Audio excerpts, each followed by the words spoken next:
देश की न्याय प्रणाली में आज से ऐतिहासिक बदलाव हुआ है। 3 नए आपराधिक कानून, भारतीय न्याय संहिता 2023, भारतीय नागरिक सुरक्षा संहिता 2023 और भारतीय साक्ष्य अधिनियम 2023 आज से लागू हो चुके हैं। नए आपराधिक कानूनों में जांच, ट्रायल और अदालती कार्यवाहियों में तकनीक के इस्तेमाल पर खासा जोर दिया गया है।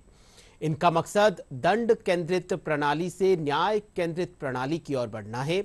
इसके साथ ही सुलभ और सरल न्याय व्यवस्था को सुलभ करवाना है। 3 नए कानून भारतीय न्याय संहिता 2023, भारतीय नागरिक सुरक्षा संहिता 2023 और भारतीय साक्ष्य अधिनियम 2023 लागू हो गए हैं और भारतीय साक्ष्य अधिनियम 2023 देश भर में लागू हो गए हैं। नए कानूनों में ऐसे कई प्रावधान हैं जो न्याय की अवधारणा को मजबूत करते हैं और दंड पर आधारित ब्रिटिश कालीन गुलामी की मानसिकता वाले कानूनों से मुक्ति दिलाते हैं। दरअसल लगभग 160 साल पुराने कानून में ढेरों खामियां थी। वे समय के अनुरूप नहीं थे और लंबे वक्त से देश में नए कानूनों की जरूरत महसूस हो रही थी। मोदी सरकार ने इस दिशा में पहल की और लंबे मंथन और चर्चा के बाद सरकार ये कानून लेकर आई। तीनों नए कानूनों को 21 दिसंबर 2023 को संसद से मंजूरी मिली और राष्ट्रपति द्रौपदी मुर्मू ने 25 दिसंबर 2023 को अपनी सहमति दी। संसद में विधेयक पर चर्चा के दौरान गृह मंत्री अमित शाह ने तीनों कानूनों को ऐतिहासिक बताया। ये ऐतिहासिक सदन में माननीय अध्यक्ष जी, इंडियन पिनल कोड, इसकी जगह जो इंडियन पिनल कोड 1860 में बना, उसका उद्देश्य ही दंड देना था, उसका उद्देश्य न्याय देना नहीं था।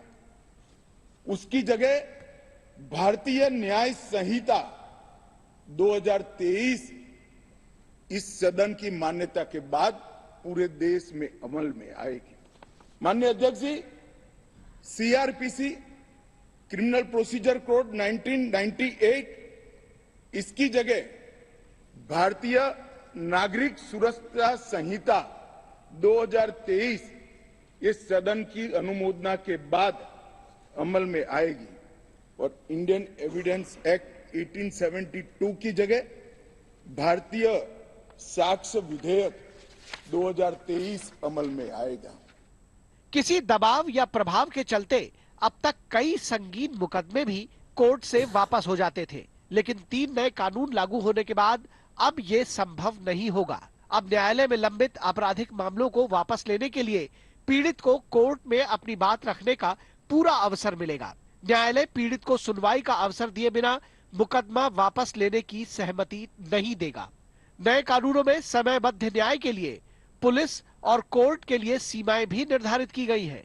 अंग्रेजों के बनाए कानून खत्म हुए तो पहली बार छोटे अपराधों में सजा के तौर पर सामुदायिक सेवा का भी प्रावधान किया गया है। पुलिस विवेचना में अब तकनीक का उपयोग अधिक से अधिक होगा।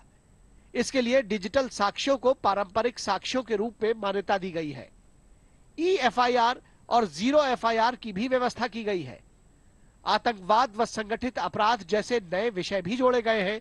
तो अब राजद्रोह नहीं, देशद्रोह का कानून है, जिसके तहत सरकार की आलोचना के नागरिकों के लोकतांत्रिक अधिकार तो सुरक्षित ही है, लेकिन देश विरोधी गतिविधियों के लिए कड़ी सजा का प्रावधान है।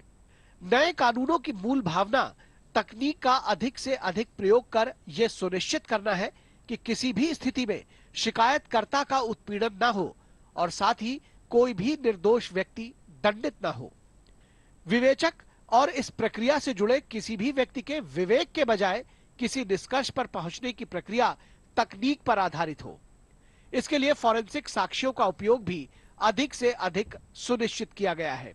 नए कानूनों को लागू किए जाने को लेकर तमाम राज्यों में पुलिस के अलावा अभियोजन, कारागार, तकनीकी सेवाएं, राष्ट्रीय अपराध रिकॉर्ड ब्यूरो और पुलिस अनुसंधान ब्यूरो के साथ साथ राष्ट्रीय सूचना संचार सेवा ने भी राज्य सरकारों के साथ मिलकर पुलिस अधिकारियों, न्यायिक अधिकारियों और इससे जुड़ी सेवाओं के 6.25 लाख से ज्यादा लोगों को नए नियमों की ट्रेनिंग दी है। इनको बताया गया है कि कैसे अपराध के स्थान की फोटोग्राफी, वीडियोग्राफी करनी है, साक्ष्य कैसे जुटाने हैं, इनमें तकनीक के जरिए अचूक तरीका कैसे होना चाहिए, बयान दर्ज करने में भी तकनीक का प्रयोग और मानवाधिकारों का ध्यान सर्वोपरि रूप से रखने जैसे प्रशिक्षण दिए गए हैं। इसके अलावा एनआईसी ने जो ई कोर्ट्स के लिए न्याय श्रुति, ई साक्ष्य और ई समन जैसे मोबाइल ऐप विकसित किए हैं, उनकी सहजता और कुशलता से इस्तेमाल की भी ट्रेनिंग दी गई है। Bureau report, DD news.